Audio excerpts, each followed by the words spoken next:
So I finished last night by speaking of the dangers of dosa, of anger, and speaking a little bit about choice.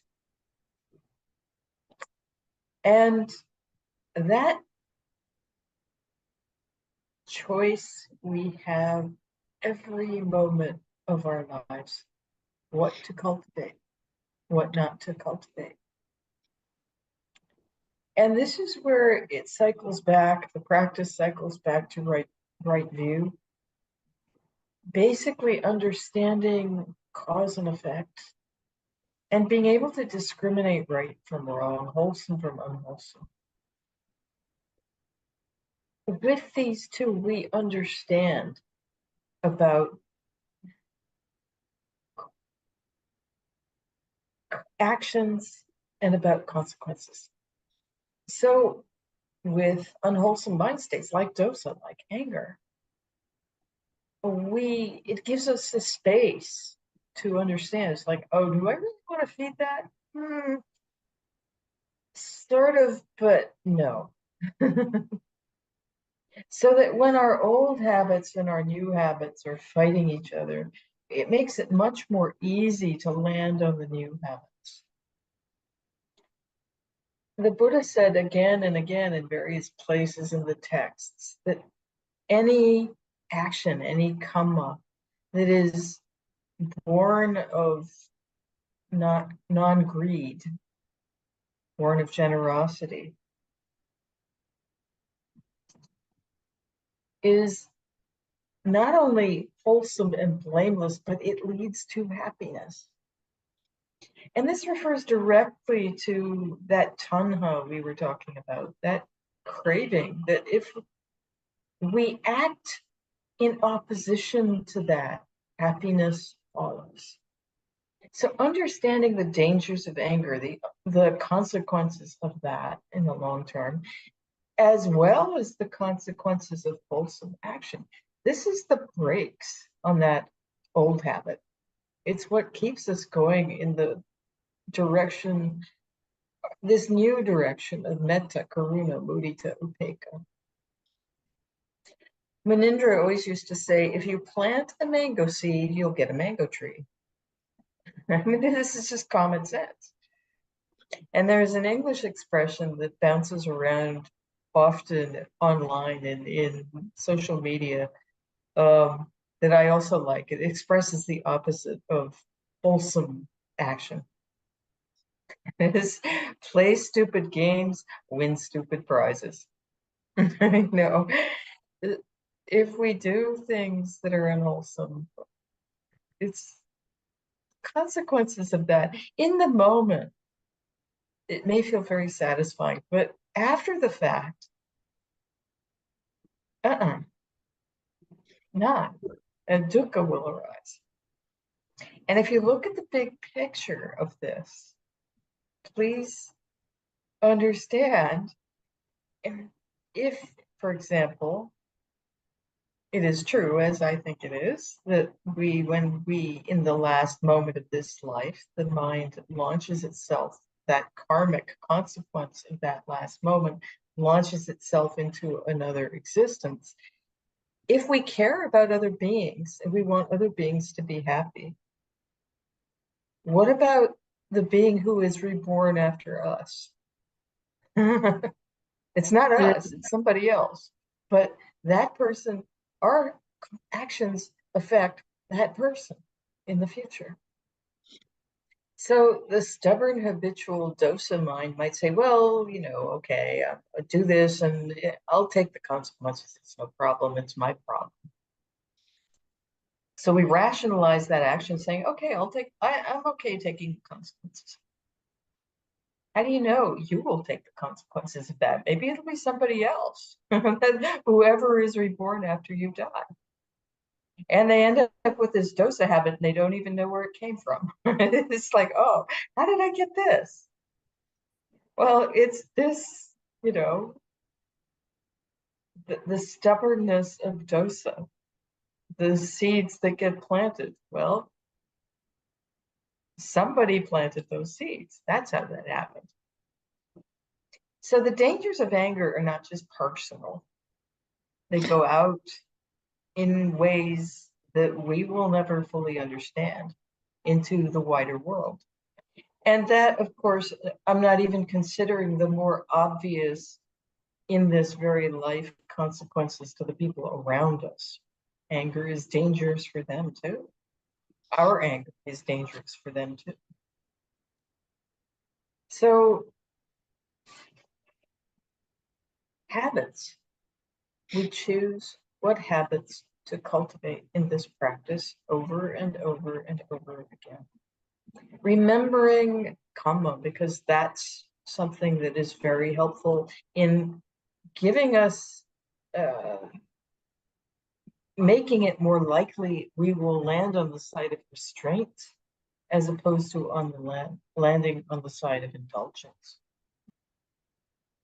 So this practice we have undertaken, as I've said a couple of times, is quite powerful as a wholesome habit.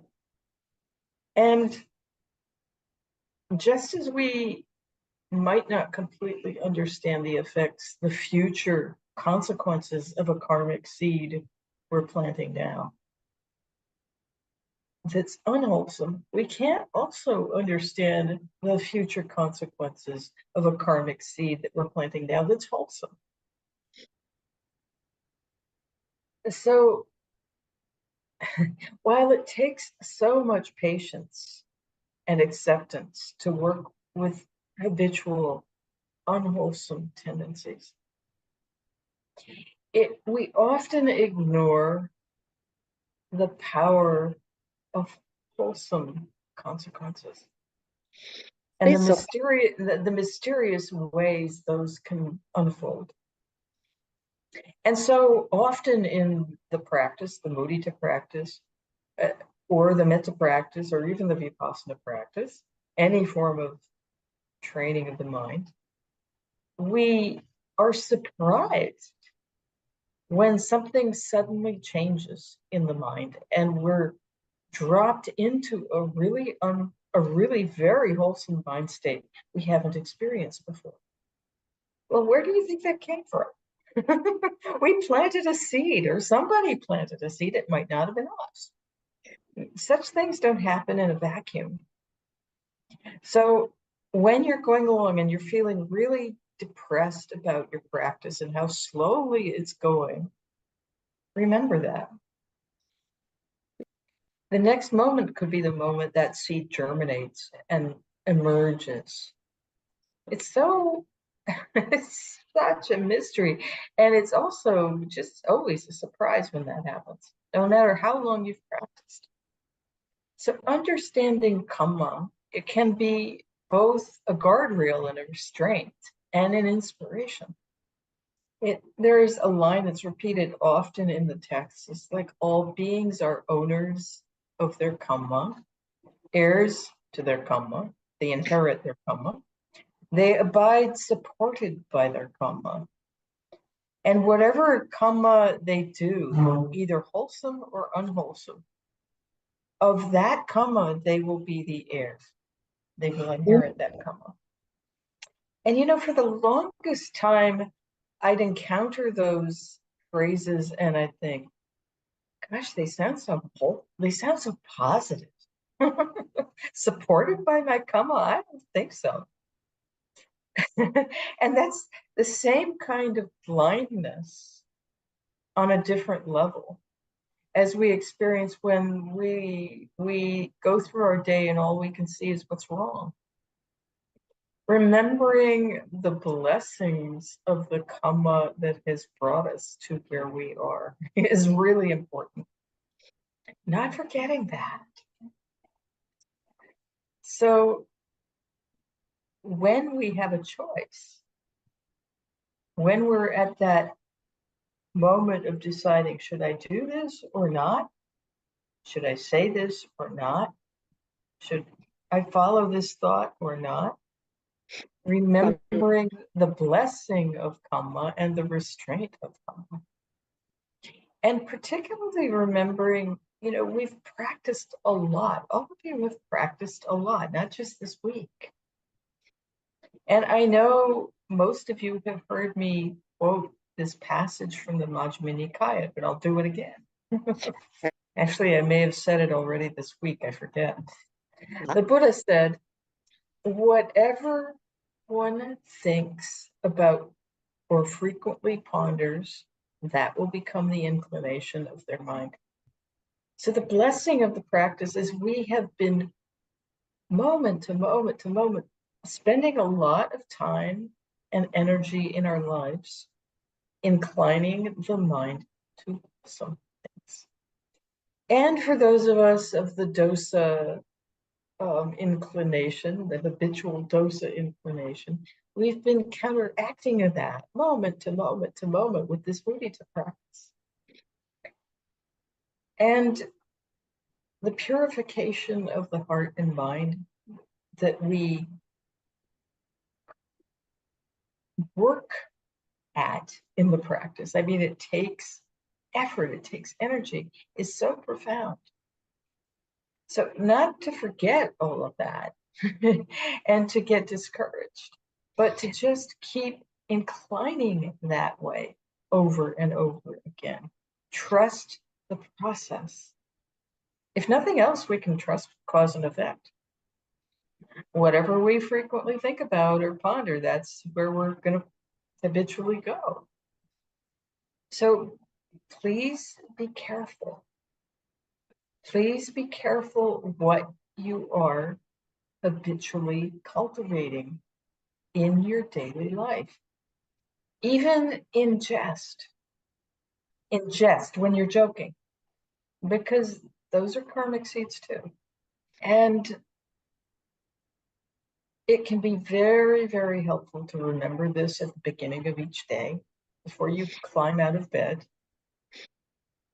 Sometimes that thought arises when I'm lying in bed. It's like, okay, mango seeds. I want to plant wholesome seeds. Or sometimes if I'm in a grumpy mood, it's like, okay, do I really want to play stupid games? And honestly, sometimes the mind says, yeah. But that's that obstinate dosa mind. It's just very, very stubborn.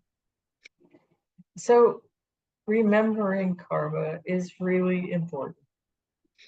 And remember, karma in Pali, or kamma in Pali, karma in Sanskrit, it basically means action.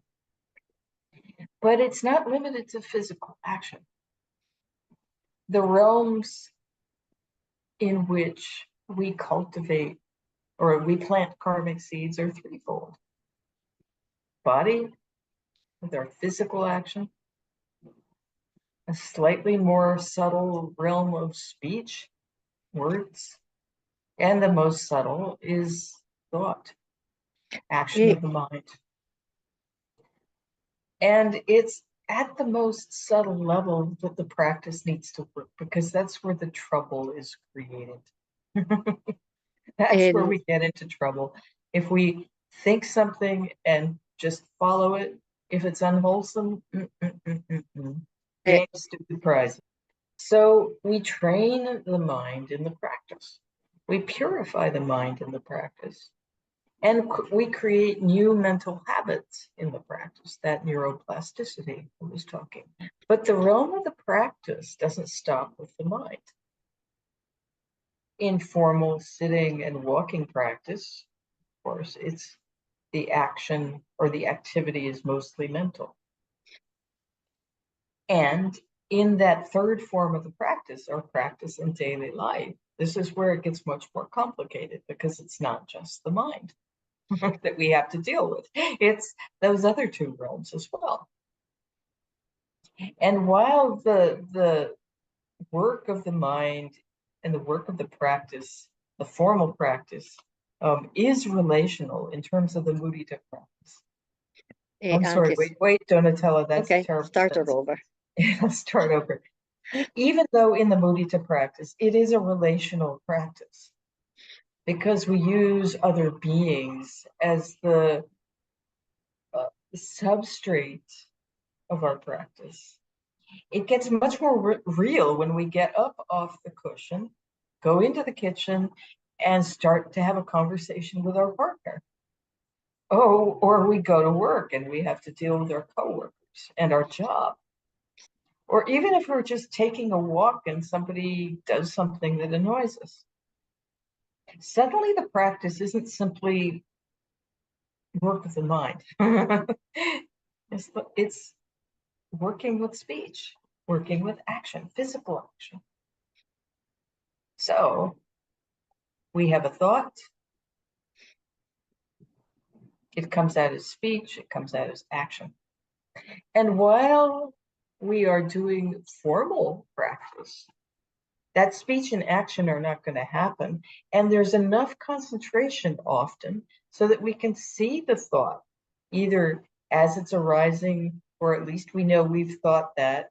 And there's much more restraint than there is in daily life, or much more room for restraint than there is in daily life. But in daily life, there isn't that luxury of quiet concentration. We might not even notice the thought arising. It's just there it is. And it comes out of our mouth before we know what's happening.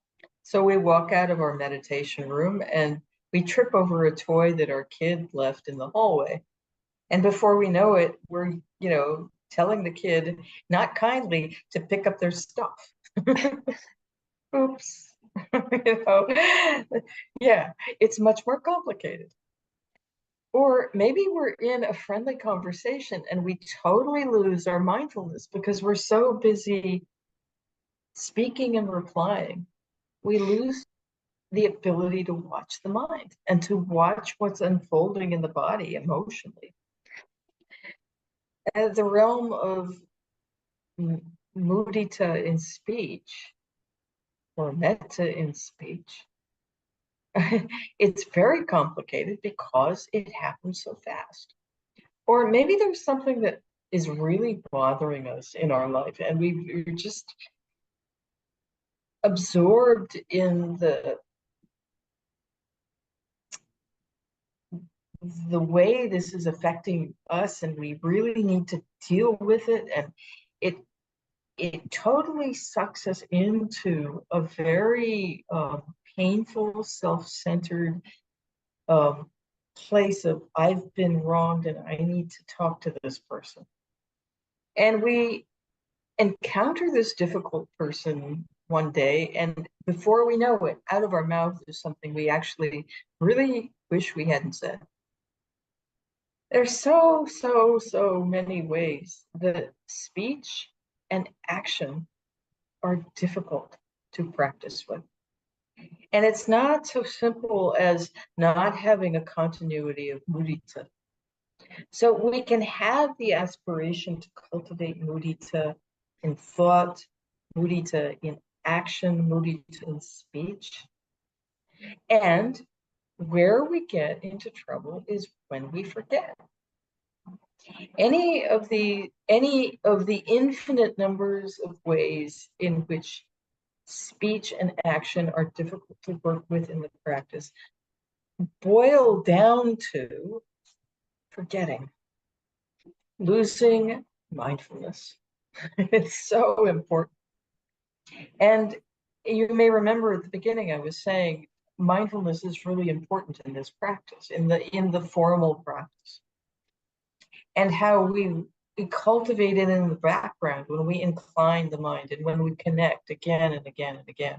In the retreat of daily life, it's even more important because we have to learn to be aware of what we're doing, what we're saying, and we absolutely must be able to watch the mind. So the practice in daily life is more complicated than practicing on our cushions, practicing in retreat. It's more complicated and it's more difficult. So please don't beat yourself up if you find yourself saying something you regret or doing something you regret. But when this has happened, use that. Use that in the service of the practice. It's just like when the mind wanders in the sitting meditation. You don't beat yourself up for the mind wandering, you just start again. You use that. It's like, oops, I wandered away. And you take that as a moment of, okay, now I'm mindful. Okay, now I start again. So in the same way, when we make a mistake, when we say something we wish we hadn't, or when we do something we wish we hadn't, we can stop in that moment and go, ooh, planting seeds. What do I want to plant? Take a moment to reflect. What do you really want to plant? What seeds are you planting and do you want to plant? And here's where we cycle all the way back to the beginning of the retreat to ethical conduct. The basic precepts are an incredible support to the practice. To take them up as a specific practice and to cultivate them consciously is one way of constantly remembering and constantly watching the mind.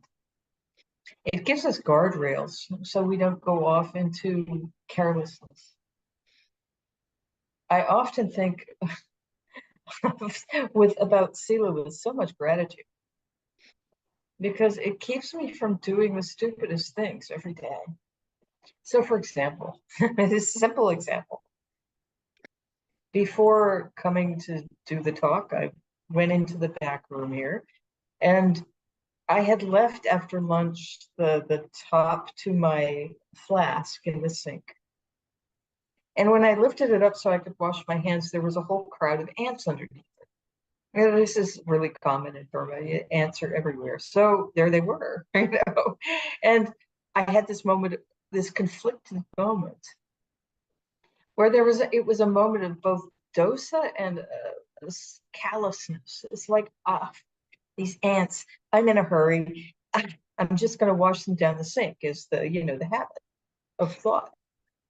Or it wasn't so much I will, it's like I want to wash them down the sink. But every day, panati pata ramani sikapadam samadhiyami. It's like, oh, nope. So keeping those ants safe and keeping me safe. And this kind of thing happens to me every day here with ants. The number of ants I've murdered in my mind is infinite, but the number of ants I've murdered in real life is not very many, actually, I'm happy to say. And that may seem like a small thing, but it's actually not. To me, as a human being, it might be a small thing. But to each of those ants, it's huge. And I have these little moments of mudita when I don't kill the ants. And I think, you guys are so lucky you live with somebody on the precepts. And so the day goes on for all of us like that. And we have so many opportunities to plant seeds. So actually taking the precepts seriously and chanting them to yourselves every day is a huge support for wholesome speech and wholesome action. And understanding also that power that comes, it may feel like a very small thing, moment to moment to moment, when we don't wash the ants down the sink, or when we actually say something kind to somebody. So noticing the good fortune of ourselves and of others and feeding that is huge in our daily life. And when we follow the precepts, and this may sound a little strange, and it's not self-centered, but when we follow the precepts, we are giving a gift to everybody around us. And we can feel happy for them because of that. We're offering the people and all the beings around us safety. May the safety of beings continue and increase. This is mudita. This is a mudita practice. We tend to think of the precepts as, it's a metta practice, but it's also a mudita practice. If we incline to the good fortune of those who are affected by our wholesome sila, if we care about the happiness of beings, and we do, or we wouldn't be here, then it's very easy to see how this can be a very powerful positive feedback loop. We follow the precepts, we offer beings safety, we offer beings around us safety. And being happy on account of that makes it easier to follow the precepts, so we follow them even more carefully. And then we're happier because the mudita on account of that is wonderful. And so it goes. The more we follow the precepts, the easier it is to practice. The more we follow the precepts, the happier we are on account of others. The more we follow the precepts, the less energy dosa gets. This is something also to remember. You are unplugging from habitual dosa if you don't follow those thoughts, if you don't act on them or speak through them. And so there's more inner space to cultivate metta.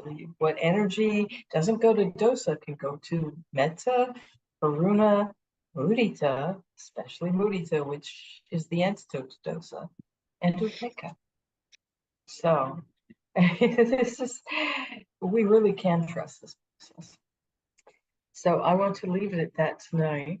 There's more to be said about daily life, which I will tomorrow. Just with the heartfelt wish that we all remember to watch the mind. We all remember karma, cause and effect. And we all are able to cultivate this beautiful well-wishing that inclines to the good fortune of others through our speech, through our action. Heartfelt thanks for your kind attention and for your practice. And I look forward to seeing you tomorrow morning.